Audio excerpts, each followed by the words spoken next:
Checkout tracking by the NPD Group brings you a receipt collecting system that gathers data anonymously through technology we created, providing your businesses with answers.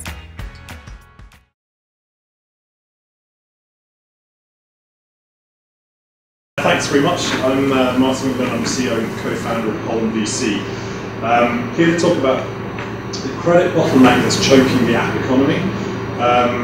Basically at Pollen what we do is we help developers access their App Store revenues more quickly.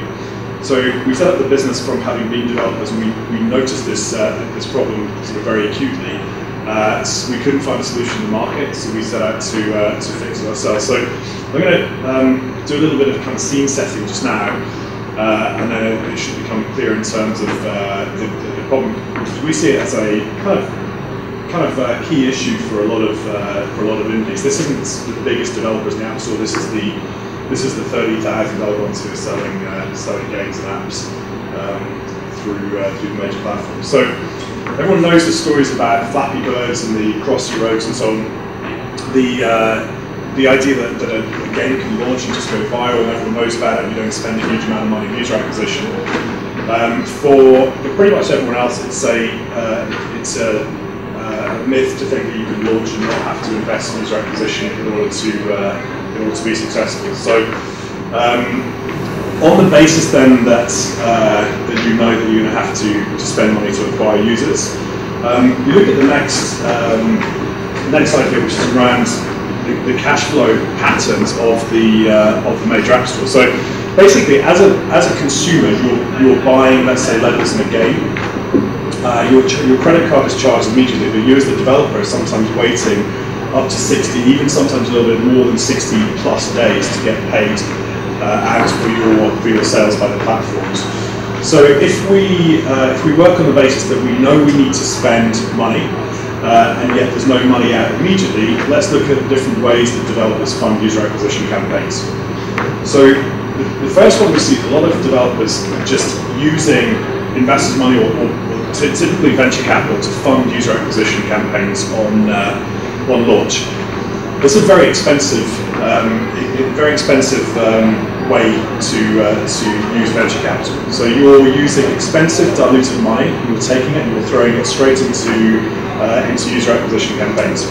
So from a venture capital point of view, it's not an efficient use of capital. You're taking money that is expensive, diluted money, and you're just throwing it straight into user acquisition campaigns, often before LTVs are really properly understood. The second way that a lot of game developers will look at this issue is they will think of themselves as, we're really just in the business of developing games. We need a publisher to come in and to sort out a lot of the marketing, the UA aspects on top of it. So clearly that's going to come at a cost. There's a revenue share associated. The economics of publishing deals are changing around quite a lot. But again, you're going to be giving up a rev share to work with a publisher. So the next thing is when you go to the ad networks and they, if you're particularly a young company, they'll ask you to use your credit card to prepay and buy advertising. Now, that's fine if you're doing a soft launch. You might be looking to do 1,000 here, a couple of thousand there. But if you're looking to spend material amounts of money, let's say on the back of a feature, loading up your personal credit cards to prepay ads is it's not really an option for a lot of people. So the next strategy is just hope, in the naive belief that you're going to launch something and it's just going to take, and then the rest is going to be history. It does happen, but it happens so infrequently you wouldn't want to bet the farm on it. Or the other side that happens is basically a lot of people, because they don't understand user acquisition, they don't understand necessarily the economics of how freemium works, they put their heart and soul into creating something, and then they really forget to promote it. So this leads to part of the discovery problem around how new games are discovered, and there are too many game developers who've got sometimes amazing games that just never really get to see the light of day because they can just never get above the parapet. So what we've done here is maybe a bit rich to call it a typical launch scenario, but we see a lot of games that launch, they get featured that follow this type of trajectory. So let's say here we're tracking here we're tracking downloads. So you go from 0 on launch. If you're lucky enough to get a feature, it's like the golden ticket to the chocolate factory. So your downloads are going to spike massively. But what's going to happen is that feature is going to last for typically 7 days, and then your downloads are going to drop off a cliff. Next thing we're going to look at is the curve behind that, which is the monetization curve. Now, this is specifically just talking about in-app purchases and any games that are actually paid. So what will typically happen, a couple of days behind that, people will get into buying content within the game, but you're not acquiring new users, so people will still continue to buy more levels in the game or coins, whatever it may be, but that's going to tail off pretty quickly. So what I'm going to do now is to talk through and just illustrate typically what happens. And we speak to a lot of developers who are in this position. They recognize that the App Store feature is a superb way to launch and get a lot of users very quickly.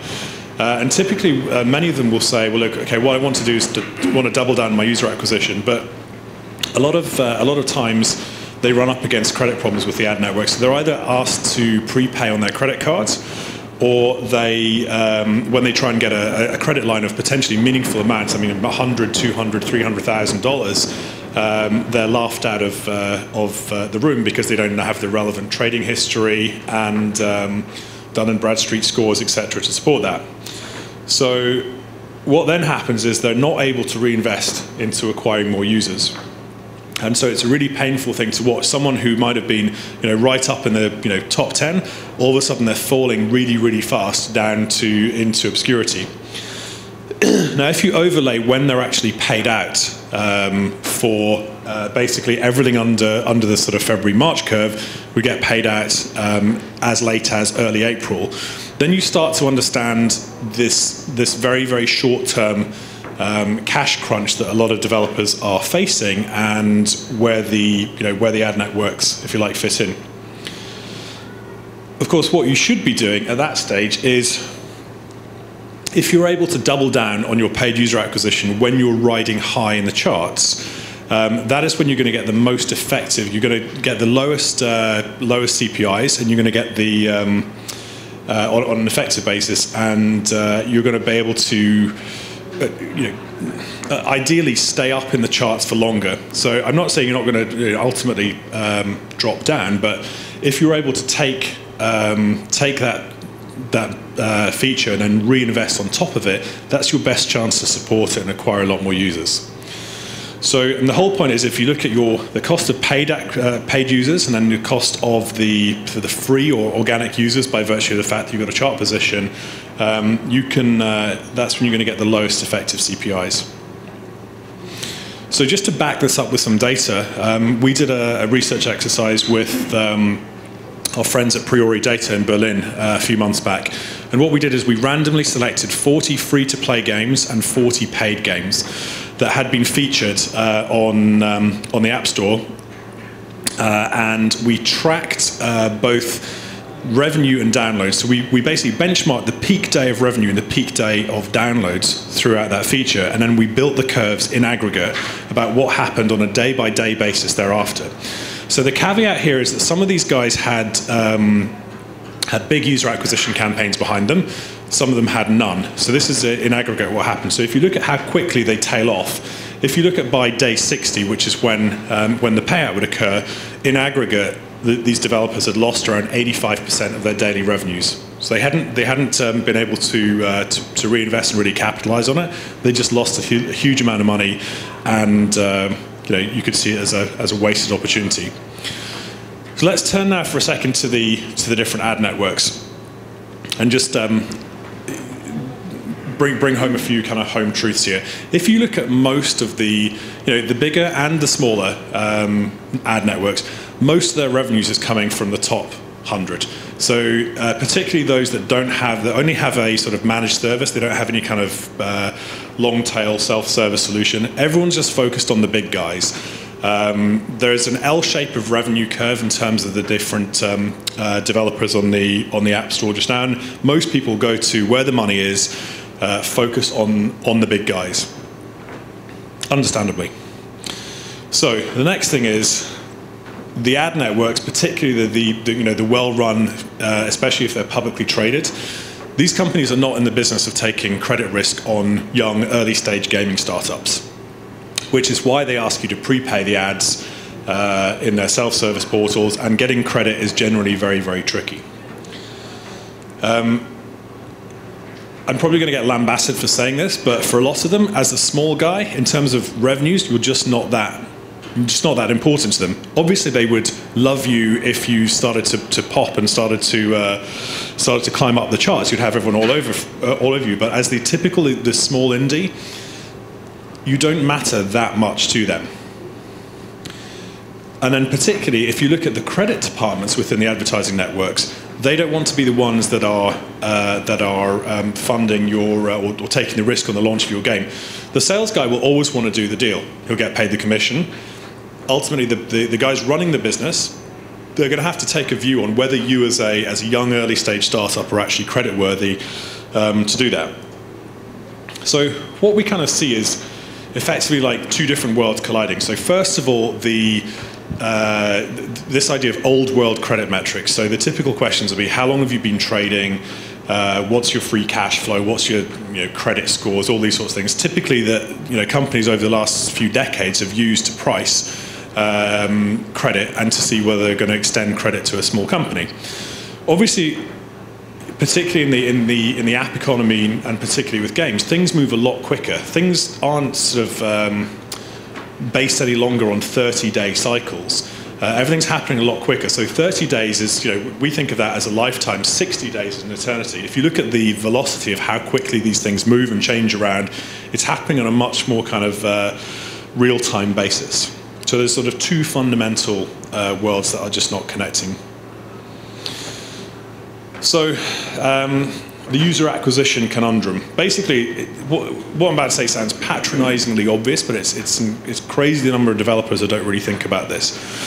Going into a launch scenario. So I'm going to use the analogy, maybe slightly unfairly, of the slot machine. So if you were to find that you have $1 and you find the slot machine in Vegas, that every time you put $1 into that machine, it pays you out $2. So effectively what we're looking at is a user acquisition formula that if you put 1 in, you get 2 out. Now, it's a non-trivial thing to achieve a positive ROI, so I'm not trying to take that away in how difficult it is to do. But essentially, if you can get to that formula in terms of user acquisition, finding the right advertising networks, the right creative, where you're able to get a positive ROI relatively quickly, you want to do that all day long as quickly as you can. You don't want to wait 30 days before you go back to that particular machine and play it again. You want to do it as quickly as you can. Conversely, if you put $1 in to user acquisition and you get 50 cents out in lifetime value, you actually shouldn't do it at all. And it's crazy the number of people that seem to just think that taking a huge amount of venture capital or bank loans or whatever it may be and just throwing it into user acquisition, hoping they're going to get up in the charts and the whole zeitgeist is going to happen thereafter, people lose a lot of money in doing that. So a fact here is, like, unless you've worked this out in terms of a way to positively spend on advertising networks, no amount of taking someone else's money is going to make it right. So stay in a soft launch, don't launch the game, work out all your monetization, your metrics. But ultimately, if you just say, you know what, I'm going to push the button anyway and throw thousands, tens, hundreds of thousands into it, ultimately the end game is going to be obvious. And our advice would be, if you can't get this formula right, keep it in the bank until you have.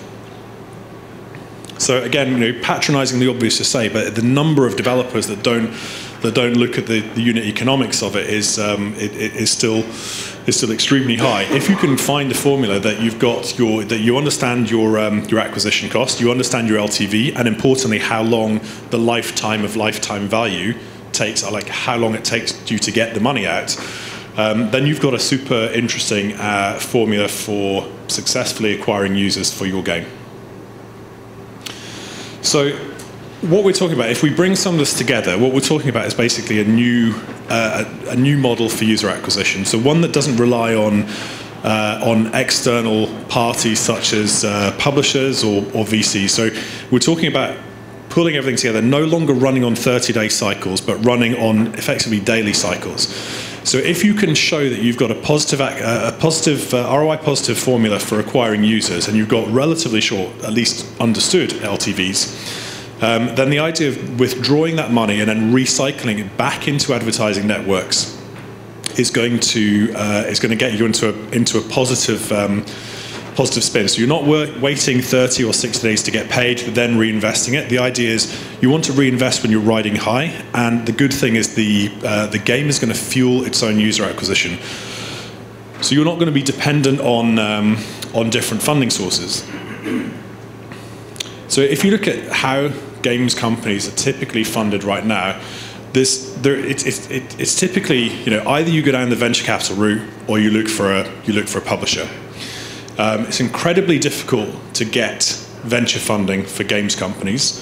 The bar is set incredibly high. Most VCs are going to want to not only have a great team to back, but they're actually going to want to see the game. They're going to want to see soft launch metrics, and they're going to have a pretty high bar to attract.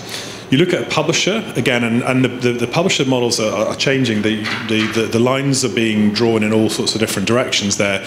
But again, you're going to have your work cut out. You have a revenue share with them. They're going to set you some pretty aggressive targets and tie funding milestones to that.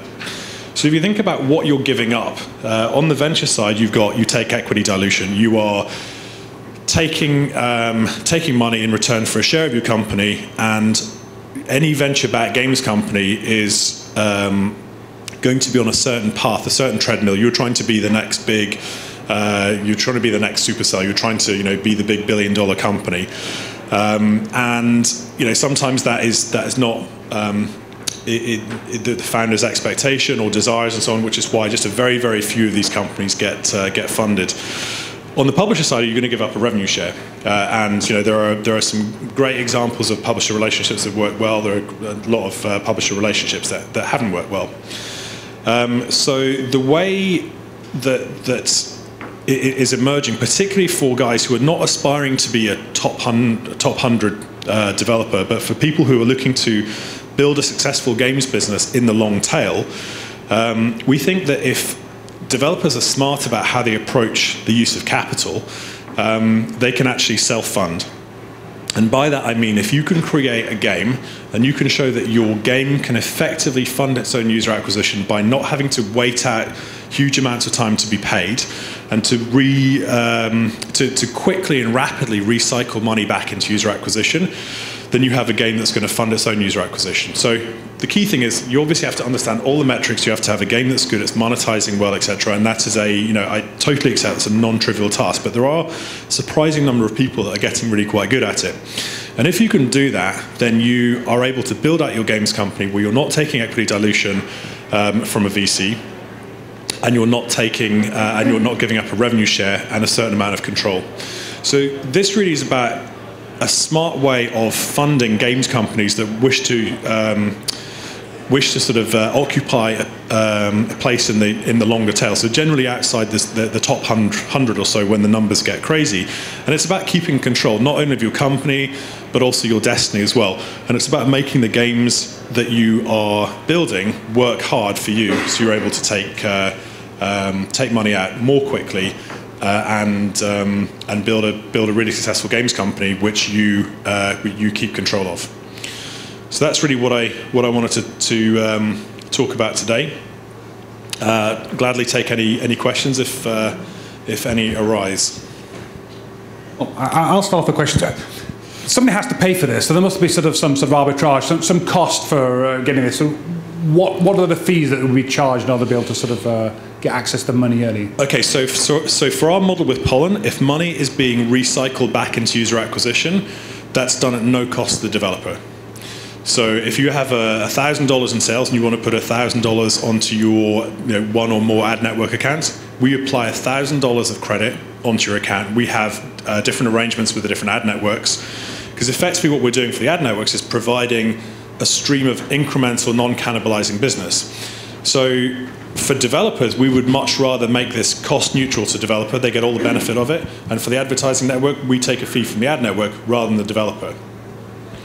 There is an option if people want to take out cash as well. So maybe it's you're not wanting to put money back into user acquisition, but you want to take money because you want to put it into paying people to localize your game to launch it in one of the Asian markets or something like that. In that case, we pay 95% of the value of the previous week's sales and make a payment every Tuesday. So again, you're not having to wait a huge amount of time. And if you just need to unlock cash for working capital or for localization or translation or something like that, then we can do it on a cash basis. But most of the people we're working with work to recycle the money directly back into advertising. So user acquisition is a pretty brutal marketplace out there. And from what way they understand it, it doesn't scale up linearly. So if you put $10,000, you'll get a certain amount of things, and then put $10,000, you get a certain amount. But if you put it all together and spent $20,000 in one go, you'd actually get more than sort of double the lift. It's like all the SEO days. Being positioned 1 through 10 is better than being through 11 through 20 or 21 through 30. So with that in mind, the idea of, do you actually provide a way of topping up people's account for them if you like their company to allow them to get a bigger bang for the buck to get their working capital going faster? Well, look, so right now our model here at Pollen is that we fund against sales that we can verify and see. Beyond that, if you want to sort of look forward into it, there are other sources. Generally, it's more equity risk. You'd have a VC that says, like, I really like this, we're going to put a huge amount in because it takes 6 months of LTV to get the money out, but we're going to invest because we're confident doing that. It's an interesting area, and one of the things we're looking at is effectively forward financing. If we can see and measure LTVs, and we're comfortable with the management team. The great thing is when you have data, you can price anything. So that's basically where we are. Which then moves into almost like a publishing model at that point, where you. Yeah, it's not our ambition to do that. I mean, basically, we are. We're a fintech company that operates in the apps and ads marketplace because we, as developers, really understand the pain points of doing that.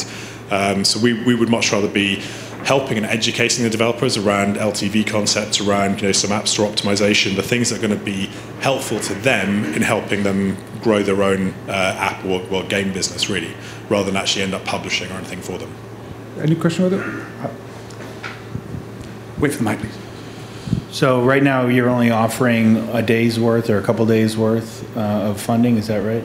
No, we do it on a daily basis. So, right. So the idea is you would go onto the dashboard in the morning, you would see what your yesterday's sales were, and you can allocate that into different ad networks or take out as cash.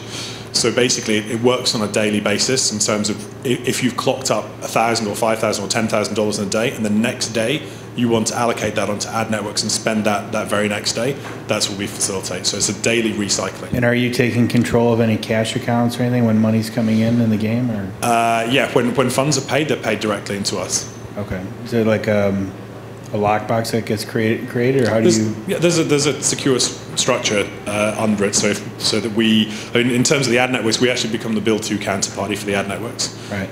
But we collect directly back from the platforms. Are you focusing only in Europe or globally, or? No, we're mostly active in the US and Canada. We're active in a bunch of other European territories as well, and we're growing that footprint at a rate of about a country every 2 weeks at the moment. Okay, thank you.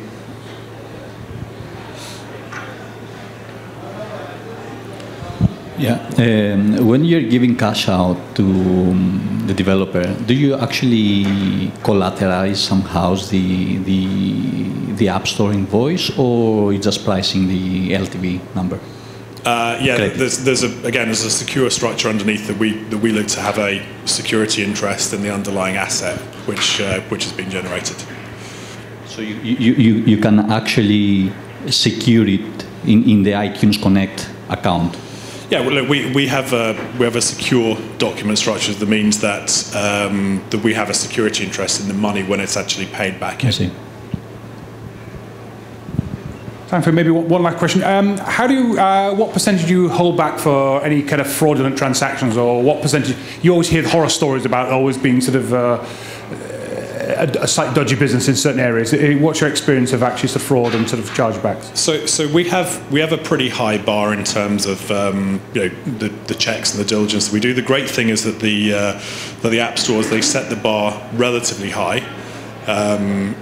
In terms of the checks and so on they do ahead of time. So we have a series of things that we will do to conduct checks and look at the apps and so on before we start funding it. So we have a pretty strict kind of risk and control process. But the idea is we want to be able to work with as many developers as possible.